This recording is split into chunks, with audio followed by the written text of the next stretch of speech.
I'm back! Hi you guys, welcome to my channel. My name is Shailyn Adanya, if you didn't already know, and we're going to hop right into this video. I'm 21 years old. I've been 21 for a couple months now, and I figured why not just share my wisdom of what I've learned the past 21 years of me living. And I do want to point out that age is nothing but a number. Like, it's just a number that God blesses you with a new year of living every single year. And it really doesn't matter how old you are when you want to share something, because God gives each individual different experiences for a specific reason. So if you're watching this and you're like 16 or 14, or you're like 50 and you want to learn something, or you have something you need to get off your chest and you want people to learn from your experiences, just share it. That's all you gotta do. So the first important thing I would like to share is that you need to make God your priority. Like when you're fresh out of high school, or even when you're in high school, you don't really know what path you're supposed to go on. You don't know what career you're supposed to choose. You don't know what college you're supposed to go to.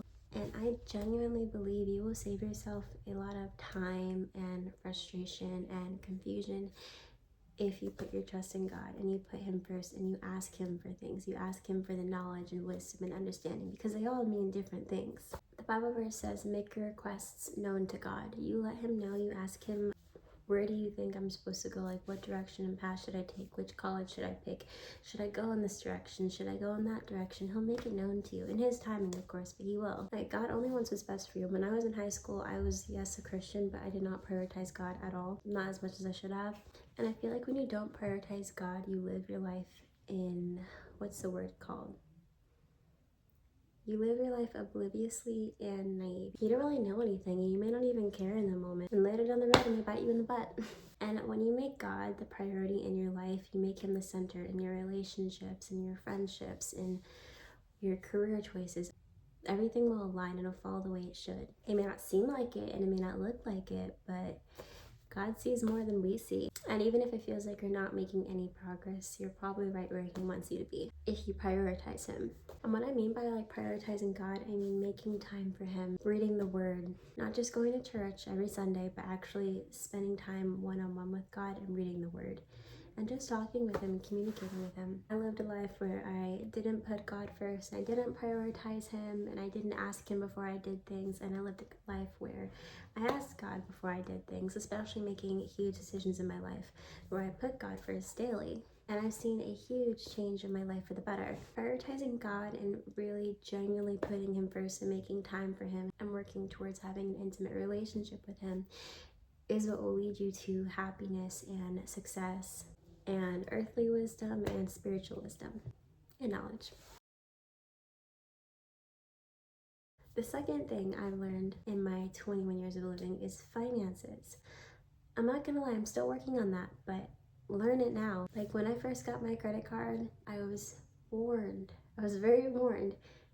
Pay back what you spend and don't spend what you don't have. Like, really. And yes, you're supposed to build up your credit and everything, but things add up, things pile up, and that's gonna bite you in the butt too.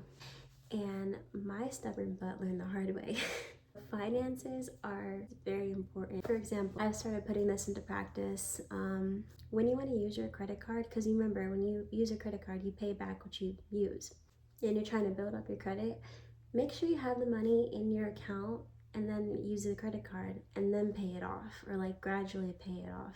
You know, don't just go on a shopping spree with your credit card and just be like, oh, all this stuff is cute, and then wait, I gotta pay it all back now. Just be very responsible with your finances and with your subscriptions. Like, for example, I went to, what was it, Walmart?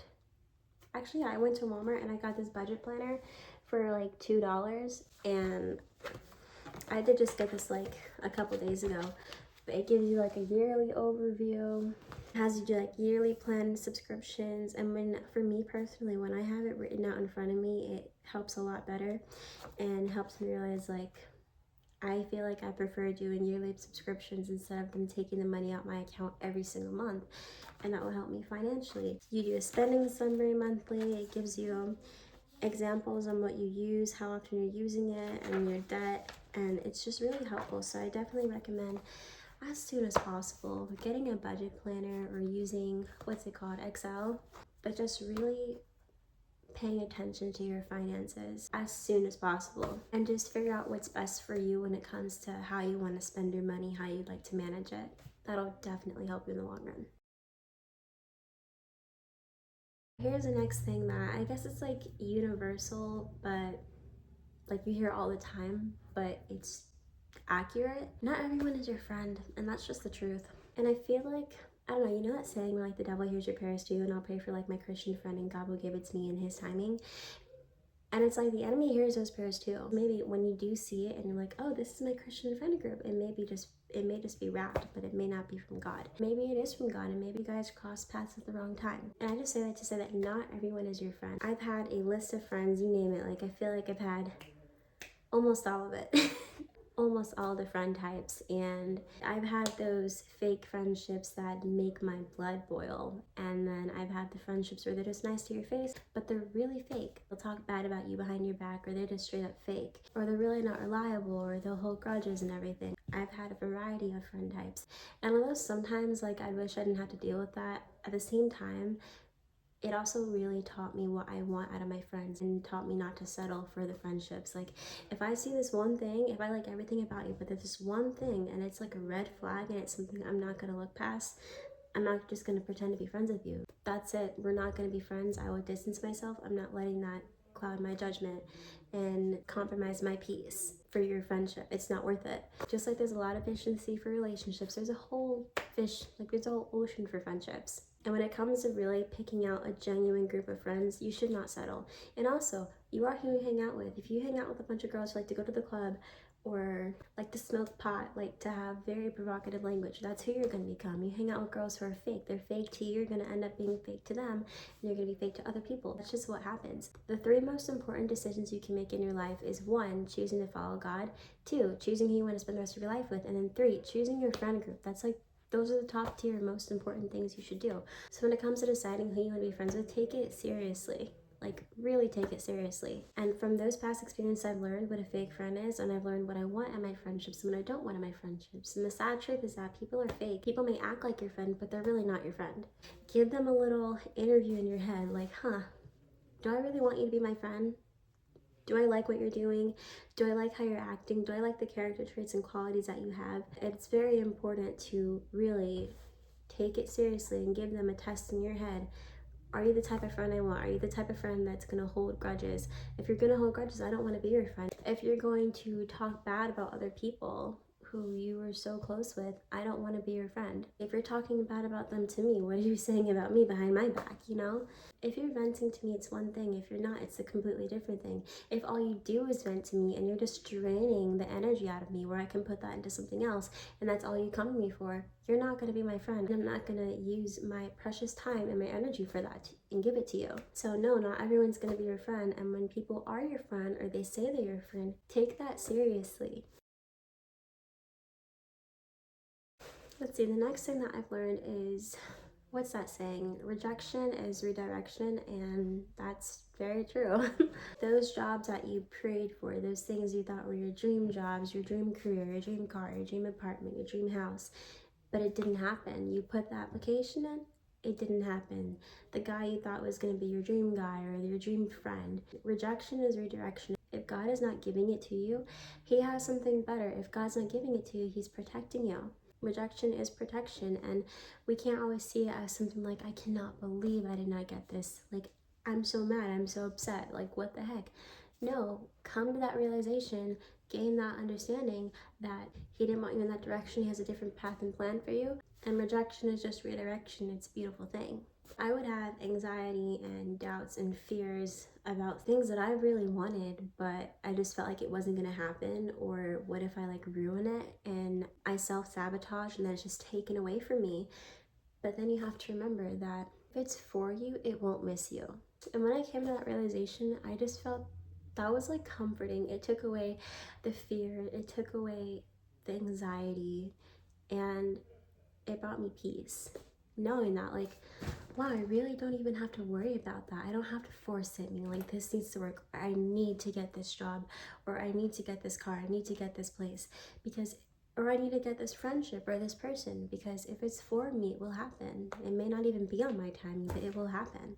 And it's like the fruit of the Spirit is love, kindness, patience, and gentleness. The fruit of the Spirit is not anxiety and fear and doubt. If you have that in your spirit, it's not from God. He did not give it to you. You have to go to the Word and just remember, like, all that you read, let it get engraved in your heart. And remember, what God has for you won't miss you. He doesn't want you to be frantically anxious or just worrying. What is for you won't pass you. And you know another thing that the devil does not like?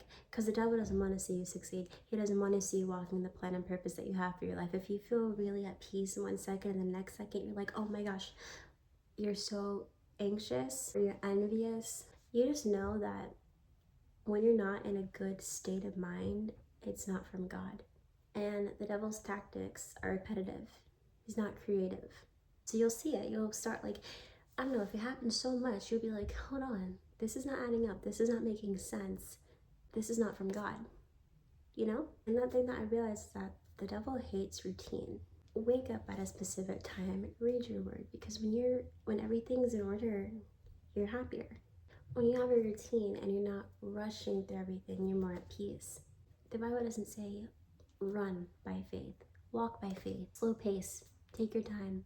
God's not running, neither should you. So if you really feel like, you're just always anxious all the time, try having your routine.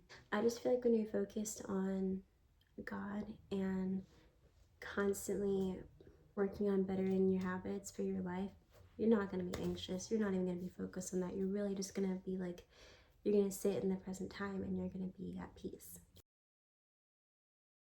The last realization I have for this video, I'm sure you've heard before, but stop comparing yourself to other people. Just like God has a path for your life, God has a different path for their life, and it may be completely different from yours. And you focusing on them and what they're doing in their life and their business is not going to keep you focused, is not going to help you in any way for your life and your path. You can't move forward on your straight path if you're looking left and right at all. The path to God is narrow, but it's also a straight path. It's not a curve. So if I'm over here walking straight, focusing on my life, oh, what are they doing over there? Why is she doing that? Why does she get to do that? I wish I could be like that. Oh wait, where am I supposed to be going? Oh yeah, I have to go here. You're just gonna delay stuff. You're gonna delay your blessings. You're gonna delay the plans, and you're also not gonna focus on bettering yourself. Life is a journey, and not only 100% does the journey include God, but it also includes self-evaluation and a lot of inner work. If you are in everyone else's business, you are getting nothing done. With everything going around the world, it can be easier said than done, but that's why we have to be grounded in Christ. We have to open up our spiritual eyes and our spiritual ears and our physical eyes and our physical ears. Yes, be aware and see what's going on around us, but also prioritize, focus on what's important. And other than making God your priority, that is something that I cannot tell you what is important, what you need to be focusing on, because I'm focused on my own path. I can't focus on you because I don't know what God's telling you. Only you know that.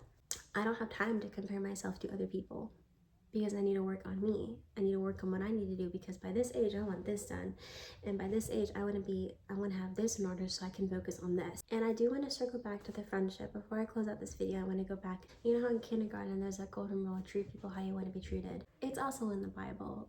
Love your neighbors as yourself. And when it comes to making your friends, what type of person are you? Like, what are you attracting? Are you attracting toxic people? Are you a toxic friend yourself?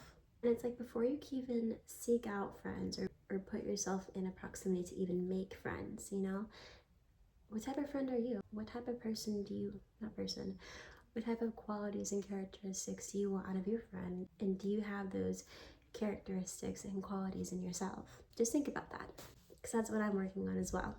And that's not just a 5-step thing, it's an ongoing journey with life. Always grow, always evolving to be the best version of yourself. And you realize that it's not a race, it's like a whole, marathon after marathon after marathon. Become kind of like at ease in that, because everyone's race is different, everyone's race is a different length.